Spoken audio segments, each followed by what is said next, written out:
Day to আগের plan অনুযায়ী কিছু কাজ ছিল, লাইক ক্যাম্পেইন সেট আপ করা, কন্টেন্ট ক্রিয়েশন, অফলাইন সেল কীভাবে বাড়ানো যায়, শপের জন্য কিছু কেনাকাটা, আর হোলসেলের জন্য কিছু প্ল্যানিং।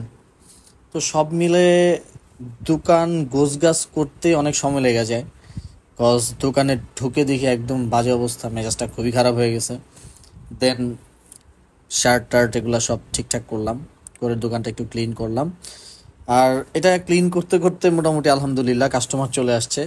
আগেই আমার প্ল্যান ছিল যে আমি কিছু কন্টেন্ট বানায়া তারপরে হচ্ছে আমার রেগুলার কাজটা করব, ততক্ষণে আমার টিম মেম্বাররা চলে আসবে। বাট আনফর্চুনেট আজকে আমার একাই শুরু করতে হয়েছে, অ্যান্ড সাথে কেউ ছিল না। তো যাই হোক, টুকটাকের মধ্যেই দেখলাম কাস্টমার আসলো, 3টা প্যান্ট 1300 টাকার অফারটা নিয়ে নিল। অ্যান্ড দেন আমি একটু কন্টেন্ট ক্রিয়েশনের চেষ্টা করলাম, হ্যাঁ, এবং কিছু করলাম। করার পরে আজকে সেপ্টেম্বরের ফার্স্ট পার্সেল যেটা, সেটা দিলাম। দেওয়ার পরেই একটা মিটিংয়ের উদ্দেশ্যে রওনা দিলাম। বাট একটু কপালটা খারাপ, যে অপেক্ষা করতে হচ্ছে, যার সাথে মিটিং করতে আসছি সে ছিল না।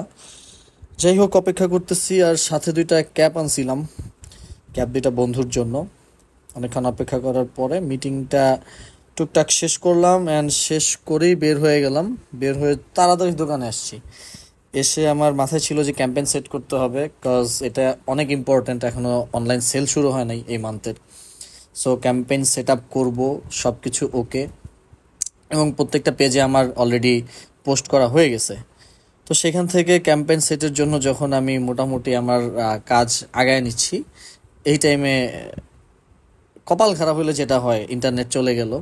দেন আমি আপসেট, কারণ আরও একদিন পিছিয়ে গেল ক্যাম্পেইন সেট আপ করা। সো অনলাইন সেলও একদিন পিছিয়ে গেল।